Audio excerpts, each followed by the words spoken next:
Hey, it's Weinstein, and today we'll discover how a moth's eye inspired anti-glare screens and more efficient solar panel. Shine a light at almost any animal in the dark and its eyes flash back at you. But there's one creature whose eyes stay stubbornly, perfectly dark. No glint, no shine, nothing.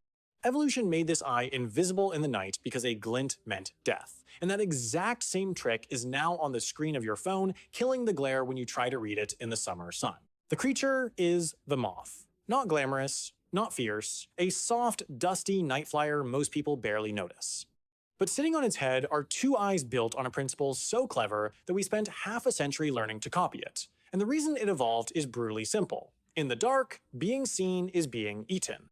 So the moth evolved an eye that gives nothing away. Think about a moth's night. It flies in near total darkness while bats hunt overhead and birds wait for dawn.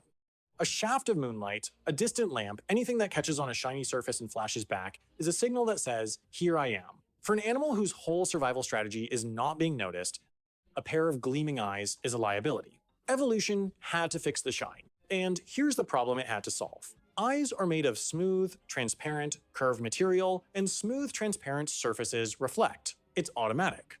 Look at a window, a puddle, a pair of glasses, you see reflections staring back. Any eye is, by default, a little mirror. So for a moth to be dark in the dark, it couldn't just have good eyes. It needed a surface that physically refuses to reflect. So why does light reflect off a clear surface in the first place? Because of a boundary. Light travels at one speed through air and slower through glass or tissue. When it hits the surface, it meets that change abruptly, a hard edge between two different worlds. And when light meets an abrupt change, part of it doesn't cross over, it bounces back. That bounce is the reflection you see. The sharper the boundary, the stronger the bounce. Scientists describe this with a number called the refractive index, basically, how much a material slows light down. Air has a low one, glass has a higher one, water sits in between, and the bigger the jump between two materials, the more light gets reflected at the boundary. It's not about the materials being dirty or rough, it's purely about that sudden step in the number. A hard step means a hard bounce. Here's the image to hold on to. Imagine running at full speed and hitting a step, a sudden change in level. You stumble, you bounce, you lose energy. Now imagine that same change built as a gentle ramp instead. You just flow up it without missing a stride. Light behaves the same way. A sudden step in refractive index makes it bounce.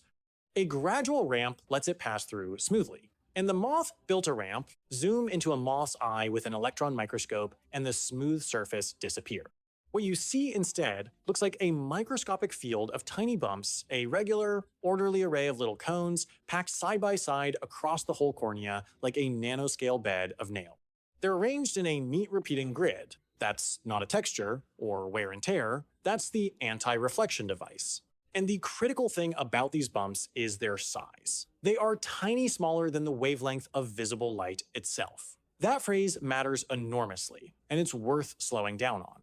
Because smaller than a wavelength is what separates a surface that scatters light into a blurry mess from one that becomes effectively invisible to it. Size, here, changes everything about how light behaves. Light travels as a wave, and a wavelength is just the length of one ripple of that wave. For visible light, it's incredibly small, a few hundred nanometers, thousands of times thinner than a human hair. Different wavelengths are different colors. Longer ripples look red, shorter ones look blue. And a wave, it turns out, has a very particular relationship with objects smaller than its own ripple.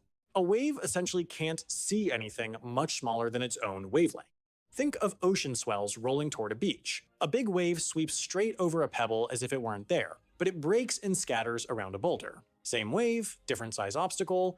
Light does exactly this. Features far smaller than its wavelength don't scatter it or distort it, the wave just rolls over them. So when light arrives at a moth's eye, it doesn't perceive a field of individual bumps. The bumps are too small to register as separate objects.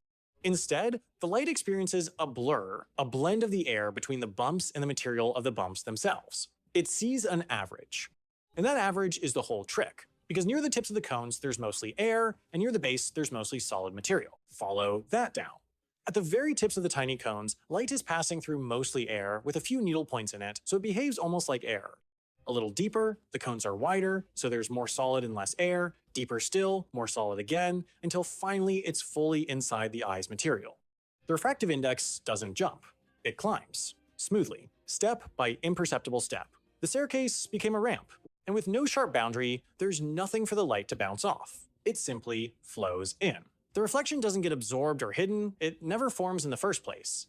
That's why a moth's eye looks pitch black even in a beam of light. Essentially, all the light goes in and almost none comes back out. The eye isn't dark because of pigment.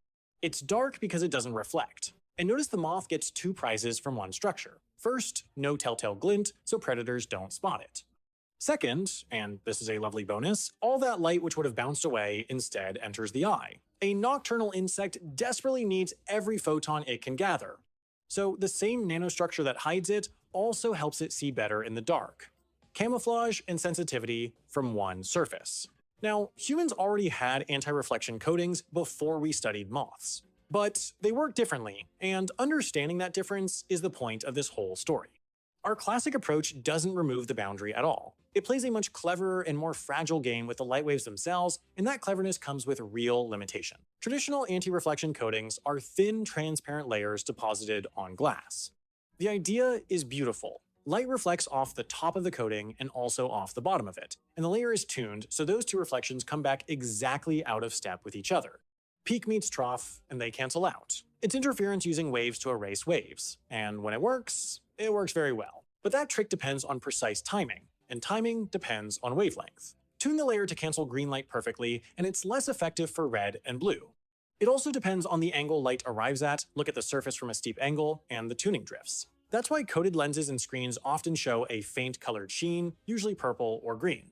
That sheen is the leftover light the coating didn't quite cancel. The Moth approach sidesteps all of that. It isn't canceling reflections with careful timing, it's preventing them from happening. There's no sharp boundary to bounce off, so there's nothing to cancel. And because it's a physical shape rather than a tuned thickness, it works across a wide range of colors at once and over a wide range of viewing angles. Broad, robust, and no colored sheen. Structure beats tuning. So who first spotted that a moth was doing optics better than we were? In 1973, two researchers, Peter Clapham and Michael Hutley, published a short paper in the journal Nature titled Reduction of Lens Reflection by the Moth Eye Principle. They had looked at that array of sub-wavelength bumps and realized it wasn't just biology, it was a manufacturing blueprint for better lenses. That's the leap that matters. Plenty of people had looked at moth eyes under a microscope. Clapham and Hutley recognized what the structure was doing physically, creating a gradual index change, and proposed we build surfaces the same way, not coat them, texture them. Take a piece of optical glass and give it a forest of bumps finer than the light itself. In 1973, that was a bold thing to propose, because proposing it and making it are very different things.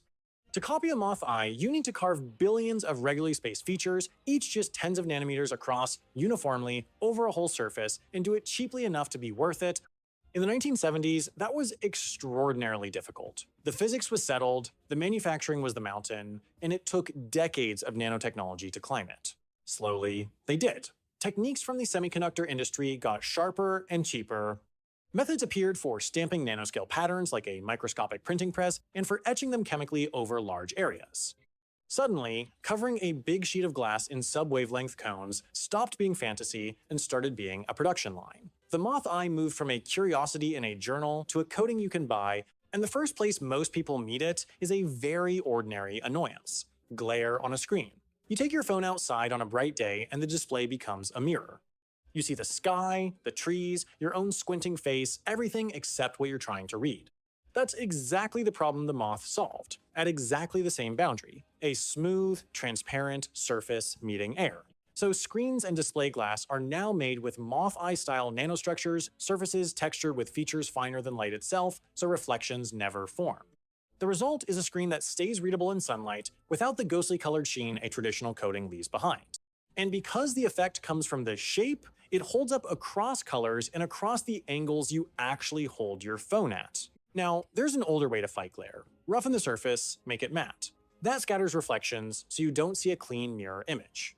But it also scatters the light coming out of the screen, which makes the picture look hazy and washed out. It's a trade: less glare, worse image.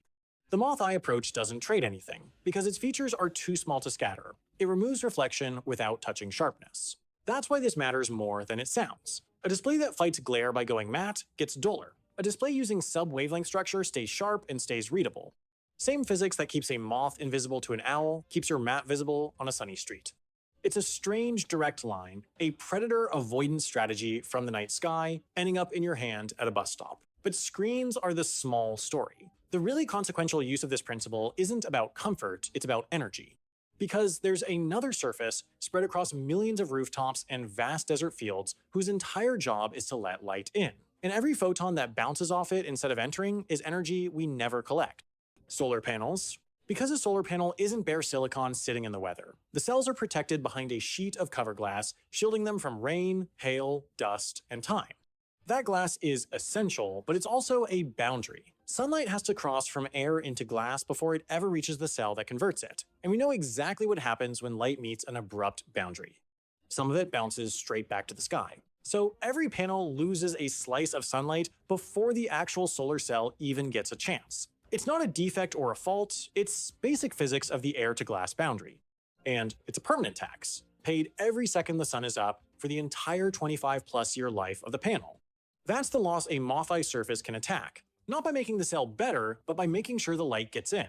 Now, the amount recovered per panel sounds modest, a few percent more light getting through. In a single panel on a single roof, that's small. But solar energy isn't a single panel on a single roof. It's one of the fastest growing energy sources on Earth, deployed across an enormous and rapidly rising area. And when you multiply a small percentage by a colossal number, the result stops being small very quickly. Think about the total solar capacity installed worldwide, hundreds of gigawatts, and climbing steeply every year. Now claw back a few percent more sunlight across all of it. That's effectively gigawatts of additional generating capacity harvested from panels that already exist, on land already used, with no new mining, no new fields, and no new farms. Just letting in light we were previously bouncing away. And that's what makes this so appealing. It doesn't require a better solar cell, a rarer material, or a bigger installation.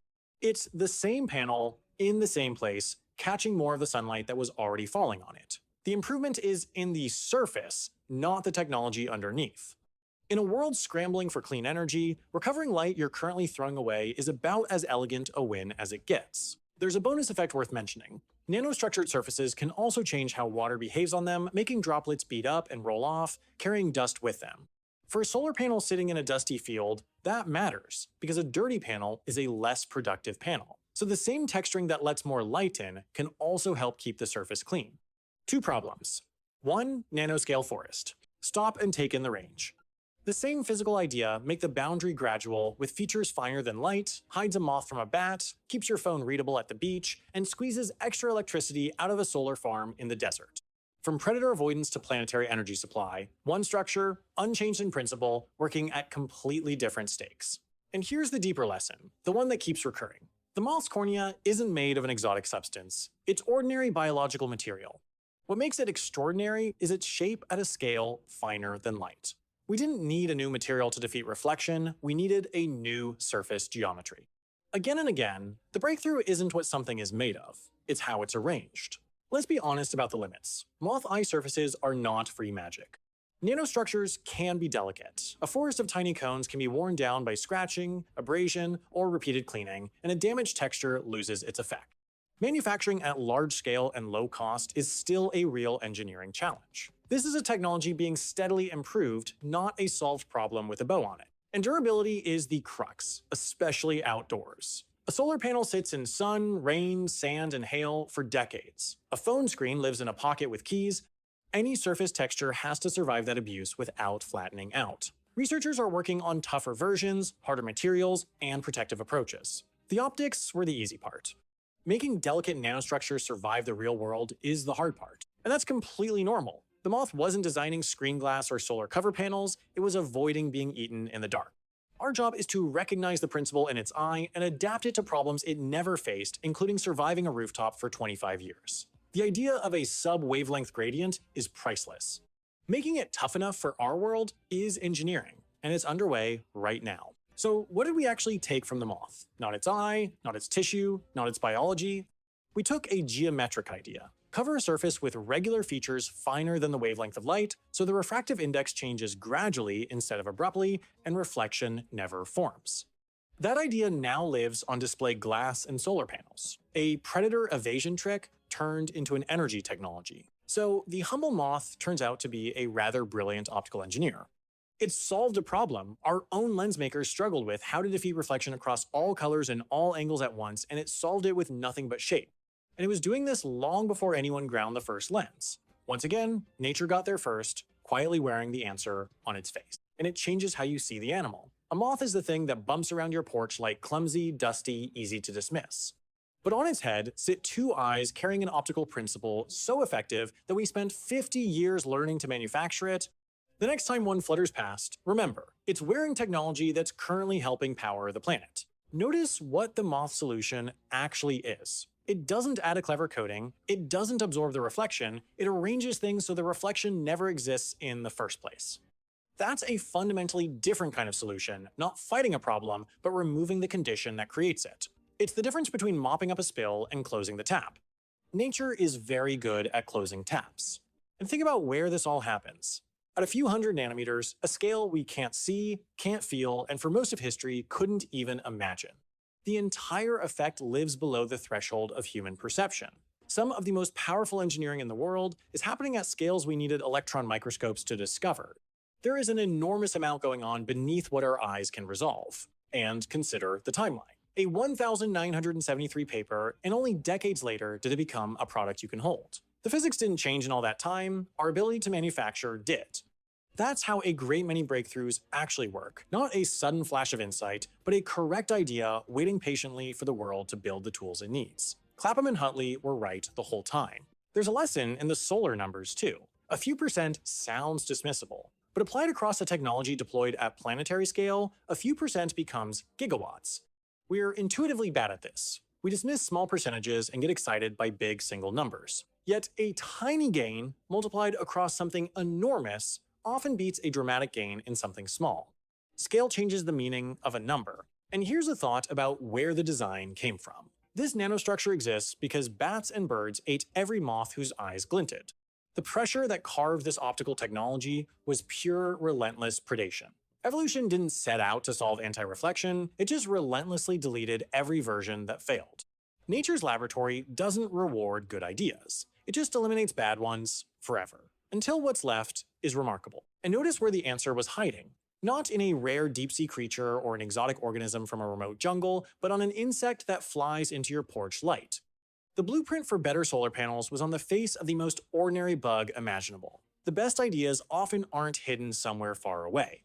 They're sitting in plain sight in things we've stopped bothering to look at. Here's the thought to sit with. Evolution built this eye for one purpose: to give nothing back. No glint, no signal, no reflection, pure invisibility in the dark. And that same refusal to reflect is now letting more sunlight into the panels we use to power our world. A trick designed to hide something is now helping us capture something. The universe doesn't file its solutions under the problems we happen to have. So next time a moth thumps against your window at night, take a second look. Those dull, dark eyes are a masterclass in optics, a surface so finely structured that light forgets to bounce off it. It kept moths alive for millions of years, it's making your screen readable in the sun, and it's quietly squeezing more power out of solar farms. Nature figured it out long ago.